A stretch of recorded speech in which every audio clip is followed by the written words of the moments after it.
Hello friends, welcome back to my channel. तो हम करते हैं, हमारी सीरीज़ कर रहे थे हम क्वेश्चन की important. As you know HTET की डेट एक्सटेंड हो गया। अब हमारा लेवल 3 30 ऑफ जुलाई को है।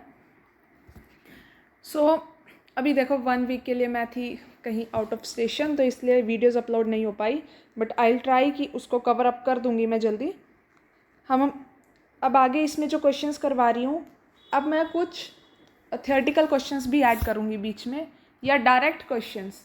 अभी तक हमने फॉर्मूला बेस्ड न्यूमेरिकल्स बहुत किए हैं। अब कुछ क्वेश्चंस डायरेक्ट भी ऐड करूँगी। Let's start with the question number 52। 51 questions तक हमारी सीरीज़ हो चुकी है। You can go in playlist section, वहाँ से आप चेक कर सकते हैं। वहाँ पे सबसे ऊपर आपको एक ही प्लेलिस्ट मिलेगी, एचटेट इम्पोर्टेंट क्वेश्चन सीरीज़। ये सीरीज़ चल रही है आपकी।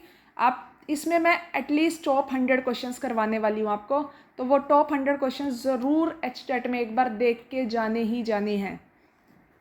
लास्ट 4 डेज़ में ये सारी वीडियोस एक बार अब देख लेना बैठ के। 2-3 घंटे की वीडियोस बनेंगी सारी मिला के, तो उनको अगर आप बैठ के देख लोगे तो वो 100 क्वेश्चंस आपके कितनी हेल्प करने वाले हैं ये आप भी नहीं बता सकते। So let's start with the question number 52। इसमें बोला है that particle is executing SHM with amplitude A and time period t. If the particle travels a distance, the distance traveled by particle in time t by 12 निकालना है। देखो इसमें हमें चाहिए SHM का formula. A basic formula, equation of SHM। Equation of SHM is this: x is equal to a cos omega t. x is displacement at time t and a is the amplitude of SHM. Omega is the angular velocity. सो इसको omega को हम क्या put कर सकते हैं, 2 pi capital T, T is the time period. For T is equal to 0, जब 0 time पे थी वेव, तो उसका एम्पलीट्यूड कितना था उसका, ए। सो उसको इक्वेशन में पुट कर देंगे, टी की जगह 0, ए कोस 2 पाई टी 0, तो ए आ जाएगा। जब वो टाइम t बाई 12 पे पहुंची, फर्स्ट इक्वेशन में पुट कर दो इसको, तो कितना आ गया दिस। पहले वो a पे थी, फिर वो यहाँ आ गई, तो उसने कितना डिस्टेंस ट्रैवल किया। सपोज कोई पार्टिकल a से b ट्रैवल कर रहा है, ये हम 0 मान लें, ये 4 मान लें, तो कितना डिस्टेंस ट्रैवल करता है वो 4। कैसे, क्योंकि रेफरेंस हमारा 0 है, यहाँ रेफरेंस 0 नहीं है, तो कितना डिस्टेंस ट्रैवल करेगा वो बताओ। Distance travelled a minus a√3/2। पहले में से दूसरा डिस्टेंस माइनस कर दो, तो इतना डिस्टेंस उसने ट्रैवल किया। प्लस माइनस वाली यहाँ कोई दिक्कत नहीं है, क्योंकि हमें डिस्टेंस निकालना है, डिस्प्लेसमेंट नहीं निकालनी उस, मतलब उसका मैग्नीट्यूड चाहिए हमें सिर्फ। सो ये आ जाएगा उसका distance travelled by the SHM in time t by 12। ये इक्वेशन एक बेसिक इक्वेशन है SHM की, इसको आप याद रखिएगा। Next question is on simple pendulum. एक सिंपल पेंडुलम है, उसकी लेंथ हमने इंक्रीज़ कर दी बाय 45%। तो what is the percentage increase in the time period. तो सिंपल सी बात है, हमें टाइम पीरियड और लेंथ इसमें कोई रिलेशन चाहिए। तो क्या इसमें कोई रिलेशन है, of course t is equal to 2 pi √L/g। अगर आपने मेरी जो शॉर्ट्स मैंने अपलोड किए हैं उसमें मैंने सभी फॉर्मूला शीट्स डाली हैं, उन फॉर्मूला शीट्स में ये फॉर्मूला सिंपल पेंडुलम का सबसे ऊपर था, तो वहाँ से देखिएगा। अब इन्होंने क्या, यहाँ पे देखो 2 pi is constant, g is constant, तो t is proportional to √L। Change किस में हुआ है, या लेंथ में। तो जो नई लेंथ है वो कितनी है, L ओरिजिनल के 44% ज़्यादा, तो नई लेंथ है ये। तो नया टाइम पीरियड क्या हो गया, ये 144 किसका स्क्वायर रूट है, 12 का, तो 12/10 √L, ये आ गई नई टाइम पीरियड। तो चेंज इन टाइम पीरियड कैसे निकालेंगे, इंक्रीज या डिक्रीज कुछ भी हो, चेंज इन टाइम पीरियड होता है new time period minus time period by original.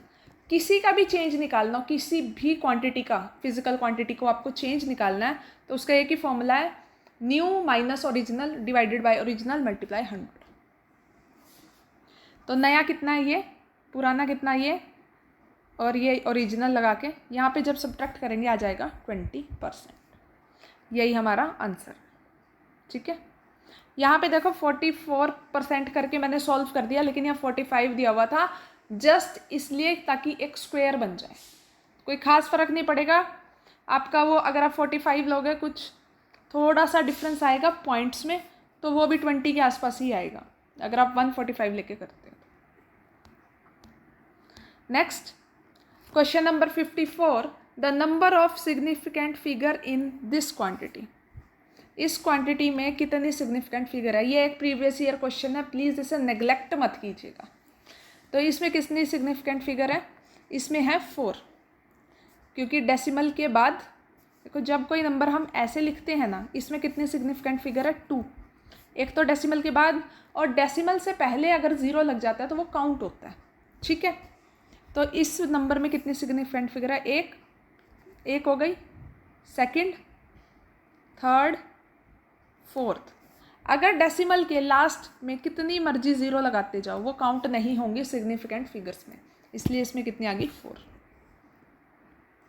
Question number 55, इसमें हमें एक पी टाइप सेमीकंडक्टर दिया हुआ है, तो इनमें से बताओ कौन सी इक्वेशन जो है ट्रू होगी।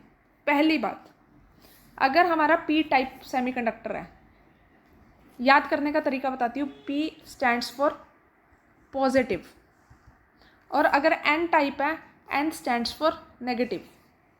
ठीक है, this is the charge. Positive charge किसके पास होता है, हम अगर सेमीकंडक्टर्स की बात करते हैं वहाँ 2 सब्सटेंस होते हैं, होल्स और इलेक्ट्रॉन्स। तो पॉजिटिव होता है होल्स के पास, और नेगेटिव किसके पास होता है, इलेक्ट्रॉन्स के पास। तो अगर हमें पी टाइप की बात कर ली तो मतलब हम होल्स की बात कर रहे हैं, इलेक्ट्रॉन्स की बात नहीं कर रहे, 2 ऑप्शन काट देंगे। दूसरी चीज़, पी टाइप सेमीकंडक्टर किससे बनता है, पी टाइप सेमीकंडक्टर बनता है हमारा ट्राइवैलेंट से। कैसे, देखो, अब देखो इसमें इलेक्ट्रॉन्स वाले ऑप्शन गए, दूसरा ऑप्शन में सेकंड एंड पे बात क्या था, पेंटावैलेंट या ट्राइवैलेंट, तो ट्राइवैलेंट से बनता है, तो ये ऑप्शन हो गया। ट्राइवैलेंट से कैसे, ट्राइवैलेंट में वैलेंसी कितनी होगी 3, और जो फोर्थ वाला जगह है वो खाली रहेगी, उस खाली जगह को ही होल बोलते हैं। तो यहाँ पर ये तीनों तो बाउंडेड हो गए, घूमेगा क्या, होल। जब होल घूम रहा है तो जो चीज़ किसी भी हमारे सब्सटेंस में घूमती है उसी की वजह से करंट फ्लो कर रहा है। तो अगर यहाँ होल एक्स्ट्रा है, होल घूम रहा है, तो इसकी वजह से करंट है। तो ट्राइवैलेंट में जो है वो होल्स प्रेजेंट होते हैं। और अगर पेंटावैलेंट की बात करें, पेंटा मतलब 5, जिसकी वैलेंसी 5 है, 4 इलेक्ट्रॉन तो पेयर में चले गए, 1 इलेक्ट्रॉन एक्स्ट्रा है, तो यहाँ पे कौन घूमेगा, इलेक्ट्रॉन। तो इलेक्ट्रॉन घूम रहा है तो एन टाइप, होल घूम रहा है तो P type. Trivalent is for P type and pentavalent is for N type. ठीक है, तो ये क्वेश्चन भी समझाना, ये बिल्कुल बेसिक था क्वेश्चन। अगर आप सेमीकंडक्टर की बात करें, ये सबसे पहले सेमीकंडक्टर पढ़ाते हैं तो यही चीज़ पढ़ाते हैं। क्वेश्चन नंबर 56 में हम क्या बात कर रहे हैं, हमारे पास 2 कैपेसिटर्स हैं जिनकी सेम वोल्टेज है अक्रॉस देयर प्लेट्स। एनर्जी, पहले कैपेसिटर की कितनी एनर्जी है कि वो m kg ऑफ आइस को जो 0 डिग्री सेल्सियस पे है उसे मेल्ट कर सकता है, और बी कैपेसिटर के पास कितनी एनर्जी है कि वो same m kg of water को बॉयल कर सकता है 200 डिग्री सेल्सियस। दोनों ए की कैपेसिटेंस इतनी है, तो बी की कैपेसिटेंस बताओ। अब यू नो कि एनर्जी कैसे निकालते हैं कैपेसिटर की, 3 फॉर्मूले होते हैं, लेकिन हमें कौन सा चाहिए जिसमें सी और वी हो। कैपेसिटेंस हमें निकालनी है, वोल्टेज हमें गिवन है। ठीक है, वो एनर्जी का फॉर्मूला कौन सा होता है, U = हाफ CV²। ए के लिए और बी के लिए सेपरेटली निकाल लो। ए के लिए कैपेसिटेंस गिवन है, एनर्जी का फॉर्मूला ये हो गया। क्या कर सकता है ए, m kg ऑफ आइस को मेल्ट कर सकता है। आइस को मेल्ट करने के लिए कितनी एनर्जी चाहिएगी, mass of ice into latent heat of ice, मतलब ये दोनों इक्वल हो जाएंगे। सिमिलरली बी के लिए क्या चाहिएगा, बी की एनर्जी कैसे निकालेंगे, ऐसे। बी कर क्या सकता है कैपेसिटर, कितनी एनर्जी है उसके पास कि वो m kg ऑफ वाटर को बॉयल कर सकता है। तो उसकी एनर्जी कैसे निकालेंगे, वाटर बॉयल कितनी एनर्जी में होगा, UB, mass of water into latent heat of water. दोनों को डिवाइड कर देंगे, क्या आ जाएगा, ये आ जाएगा CA/CB = L ice by latent heat of ice by latent heat of water. तो यहाँ से ये फॉर्मूला बन गया हमारा, ठीक है। एक और चीज़, यहाँ पे लेटेंट हीट ऑफ आइस और लेटेंट हीट ऑफ वाटर इस क्वेश्चन में गिवन नहीं होता, मोस्टली गिवन होता है, लेकिन एचटेट वाले पता नहीं क्यों उन्हें क्या दिक्कत है, वो हमें वैल्यूज़ नहीं देते। तो बेटर इज़ कि आप अपनी वैल्यूज़ खुद याद करके जाओ। So latent heat of ice is 80, latent heat of water is 540। इनको पुट कर देंगे तो हमारे पास आ जाएगा capacitance of capacitor B. So this is the answer. Last question, if the peak voltage of a full wave rectifier is this. हमें VP दी हुई है, तो हमें क्या निकालनी है, उसकी डीसी वोल्टेज। अब अगर आपने फॉर्मूला शीट्स पढ़ी हैं तो उसमें मैंने V R M S, V peak, V mean, ये सब, वी एवरेज, सारी वैल्यूज़ को कन्वर्ट करना बताया हुआ है।